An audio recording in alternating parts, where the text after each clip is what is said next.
नमस्कार, news India देख रहे हैं आप। आपके साथ मैं हूं चारुल शर्मा। आज बापू और शास्त्री जी की जयंती के मौके पर देश उन्हें याद कर रहा है।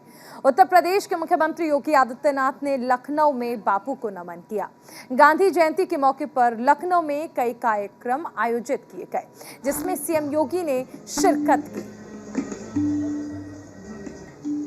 तो सीएम योगी आदित्यनाथ ने आज बापू को नमन किया और इसके साथ ही देश के दूसरे प्रधानमंत्री लाल बहादुर शास्त्री को भी श्रद्धा सुमन अर्पित किए। आज देश राष्ट्रपिता महात्मा गांधी को याद कर रहा है।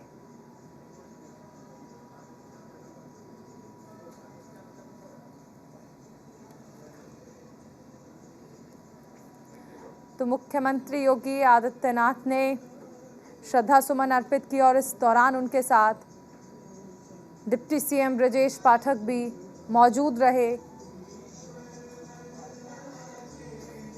आज गांधी जयंती पर उत्तर प्रदेश की राजधानी लखनऊ में कार्यक्रम आयोजित हुआ, जहां पर बापू को श्रद्धांजलि देने के लिए मुख्यमंत्री योगी आदित्यनाथ पहुंचे। साथ ही पूर्व प्रदेश अध्यक्ष स्वतंत्र देव सिंह भी उनके साथ मौजूद रहे।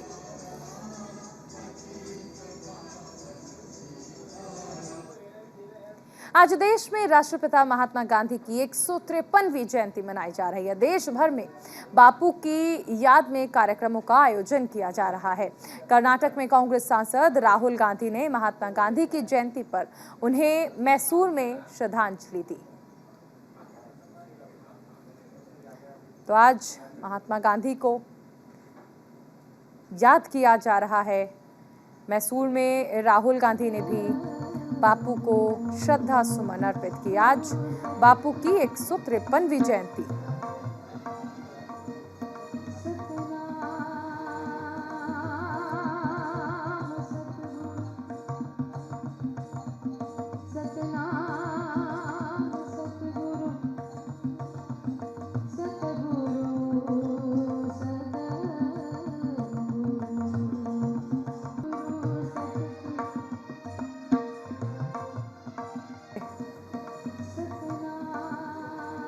राष्ट्रपिता महात्मा गांधी को, साथ ही देश की आज़ादी में उनकी भूमिका सभी के दिलों में हमेशा रहेगी, सभी के जहन में हमेशा एक याद के तौर पर रहेगी।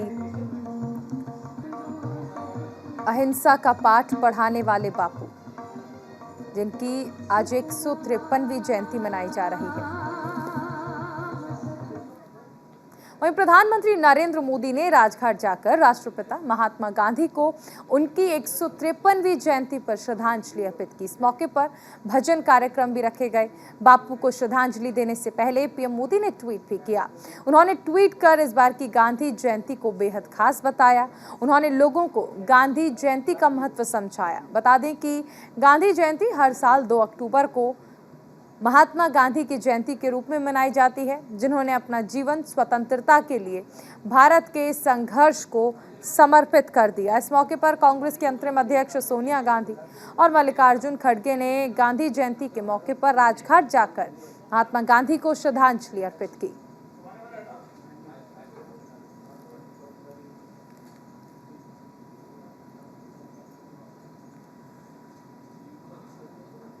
तो आज देश बापू को याद कर रहा है। राजघाट पर प्रधानमंत्री नरेंद्र मोदी, उपराष्ट्रपति जगदीप धनखड़, कांग्रेस की अंतरिम अध्यक्ष सोनिया गांधी, मल्लिकार्जुन खड़गे, दिल्ली के उप मुख्यमंत्री मनीष सिसोदिया समेत कई राजनेताओं ने राजघाट पर पहुंचकर बापू को श्रद्धा सुमन अर्पित किए। आज 2 अक्टूबर गांधी जयंती और इसके साथ ही देश के दूसरे प्रधानमंत्री लाल बहादुर शास्त्री का जन्मदिन।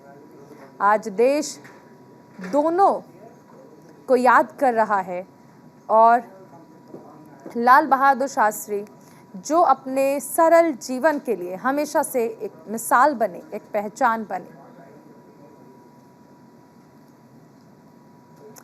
चलिए बात करते हैं कुछ हादसों की जिनसे हड़कंप मच गया। यूपी में हादसे हुए, सबसे पहले कानपुर में और उसके बाद ललितपुर और सीतापुर में भी दर्दनाक हादसे हुए। इन हादसों में अब तक 30 से ज्यादा लोगों की मौत हो चुकी है। साथ ही तीनों हादसों में काफी लोगों के घायल होने की जानकारी भी मिल रही है। कानपुर हादसे में जहां ट्रैक्टर में सवार श्रद्धालु मंदिर दर्शन कर उन्नाव से लौट रहे थे, तभी ट्रैक्टर ट्रॉली पलट गई और श्रद्धालु ट्रैक्टर ट्रॉली के नीचे दब गए। इस हादसे में 27 लोगों की जान चली गई। हादसे पर राष्ट्रपति द्रौपदी मुर्मू ने ट्वीट कर दुख जताया। सीएम योगी ने आर्थिक मदद का ऐलान किया, तो वहीं पीएमओ की तरफ से भी हादसे के घायलों को 50-50 हजार की आर्थिक मदद देने की घोषणा की गई। साथ ही हादसे में मरने वालों के परिजनों को 2 लाख रुपए की मदद देने का ऐलान भी पीएमओ की तरफ से किया गया। वहीं यूपी में कानपुर के साथ ही ललितपुर और सीतापुर में भी दर्दनाक हादसे हुए। ललितपुर में एक तेज रफ्तार ट्रैक्टर के अचानक अनियंत्रित होकर पलटने से हादसा हो गया। 3 तस्वीरों के जरिए कानपुर, ललितपुर और सीतापुर में जो हादसे हुए उन्हें आप देखिए। ललितपुर में हादसे में 2 लोगों की मौत हो गई। बताया गया कि किसान किसानी के लिए ट्रैक्टर में डीजल डलवाने जा रहा था, तभी ट्रैक्टर अनियंत्रित होकर पलट गया।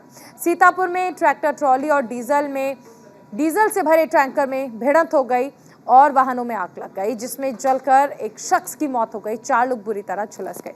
सूचना के बाद मौके पर पहुंची फायर ब्रिगेड ने आग पर काबू पाया। तो यूपी में हादसों से हड़कंप मच गया।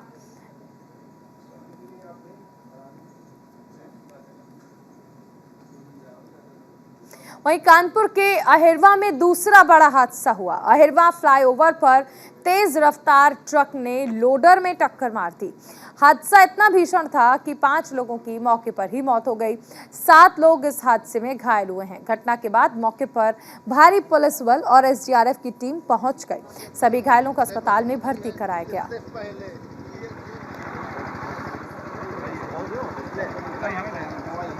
तो कानपुर में ये दूसरा बड़ा हादसा हुआ। बेकाबू ट्रक ने लोडर को टक्कर मार दी। हादसे में 5 लोगों की मौके पर ही मौत हो गई। 7 लोग गंभीर रूप से घायल भी हुए। कानपुर में ये दूसरा बड़ा हादसा। बेकाबू ट्रक ने लोडर को टक्कर मार दी। इससे पहले आपने देखा ट्रैक्टर ट्रॉली पलट गई, जिसमें कई श्रद्धालुओं की मौत हुई जो दर्शन करके उन्नाव वापस लौट रहे थे। 2 हादसे जिनसे हड़कंप मच गया। इन सड़क हादसों के बाद स्थानीय लोग मदद के लिए भी आगे आए। वहीं यूपी के ललितपुर में भी दर्दनाक हादसा हो गया। सदर कोतवाली क्षेत्र में एक तेज रफ्तार ट्रैक्टर ट्रॉली अचानक अनियंत्रित होकर पलट गई। ट्रैक्टर के नीचे दबकर 2 युवकों की मौत हो गई। घटना की सूचना के बाद मौके पर पहुंची पुलिस ने दोनों शवों को निकालकर पोस्टमार्टम के लिए भेज दिया। साथ ही मामले की जांच में जुट गई है।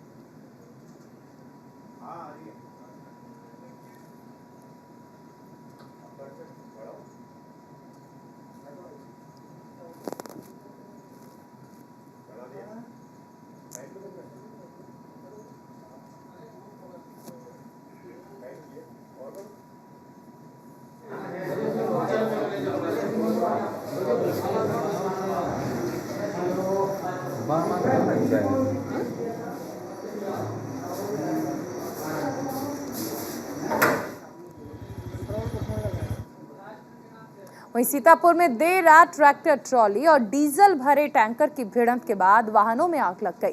देखते ही देखते टैंकर की आग ने विकराल रूप ले लिया। इस हादसे में एक शख्स की मौत हो गई, जबकि 4 लोग गंभीर रूप से झुलस गए। सूचना पाकर फायर ब्रिगेड की कई गाड़ियां घटनास्थल पर पहुंच गई। कड़ी मशक्कत के बाद आग पर काबू पाया गया।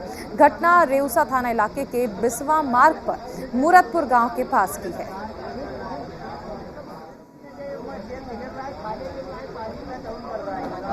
तो एक शख्स की झुलसकर मौत भी हो गई है। ट्रैक्टर ट्रॉली और डीजल से भरे टैंकर में अचानक भिड़ंत हो गई।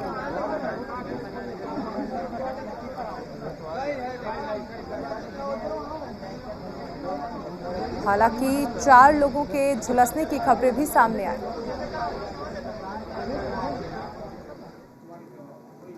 वहीं एक और हादसे की जानकारी चंदौली से मिली, जहां पर एक गांव में पक्की दीवार गिरने से 3 मजदूरों की मौत हो गई। ग्रामीणों ने रेस्क्यू कर सभी शवों को बाहर निकाला। बताया जा रहा है कि इसमें 4 लोग काम कर रहे थे। अभी रेस्क्यू का काम चल रहा है। घटना की सूचना मिलने पर तहसील दिवस से सीधे पुलिस अधीक्षक अंकुर अग्रवाल घटनास्थल पर पहुंचे, बचाव कार्य में जुट गए। चंदौली में दीवार गिरने से 3 मजदूरों की मौत हो गई।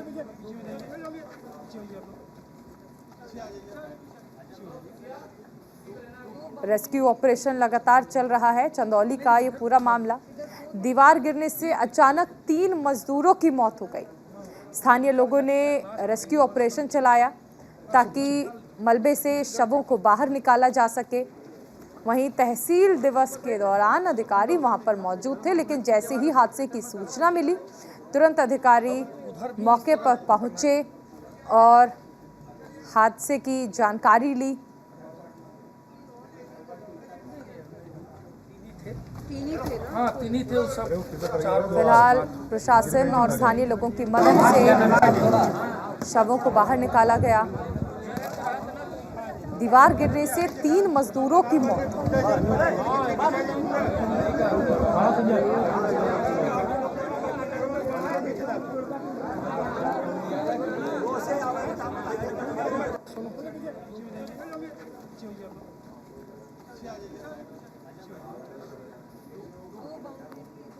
फिलहाल रेस्क्यू ऑपरेशन चल रहा है और वही निकाला जा चुका है। लास्ट में ही बस अंतिम निकाल दिए। उसी घर काफी तो प्रशासन मौके पर है और साथ ही स्थानीय लोगों की मदद से मलबे को हटाया जा रहा है ताकि जो शव हैं उन्हें निकाला जा सके। रेस्क्यू ऑपरेशन अभी भी वहां पर चल रहा है। अभी सुबह गड्ढा खोदा जा रहा था, नहीं पड़ा हुआ था, काफ़ी गड्ढा हो गया, जिसके कारण इसमें शायद ये पानी भी लगा हुआ था और ये गड्ढा दीवार गिर गया। इसमें 3 लोग की दब के मौत हो गई।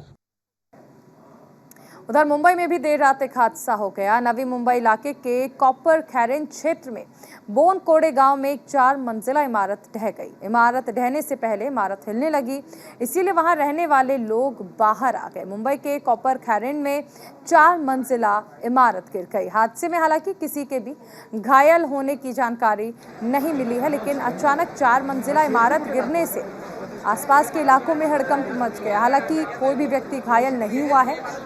टीम मौके पर पहुंची हुई है और हादसे की जानकारी ले रही है और किसी तरह की कोई अनहोनी ना हुई हो, इस बात की पूरी तस्दीक कर रही है। मलबे को देखा जा रहा है और जानकारियां जुटाई जा रही हैं। मुंबई के कॉपर खैरने में यह हादसा हुआ है।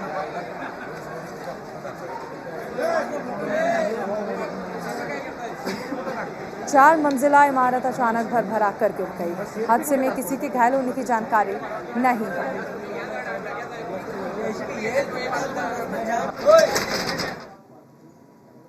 उधर महाराष्ट्र के पुणे का पुराना और जर्जर चांदनी चौक ब्रिज आज आधी रात के बाद ढहाया गया। पुणे के चांदनी चौक पुल को गिराए जाने के बाद धूल के बादल छा गए। पुणे जिला प्रशासन और नगर निगम ने पुल ढहाए जाने के दौरान जानमाल के कोई नुकसान ना होने की बात बताई। इसके पुख्ता इंतजाम किए गए थे। इससे नोएडा के सुपरटेक ट्विन टावर की तर्ज पर गिराया गया और चंद सेकंड में ये मलबे के ढेर में बदल गया। नोएडा में जिस तरह भ्रष्टाचार की इमारत ट्विन टावर को ढहाया गया, ऐसे ही पुणे में चांदनी चौक ब्रिज को गिराया गया।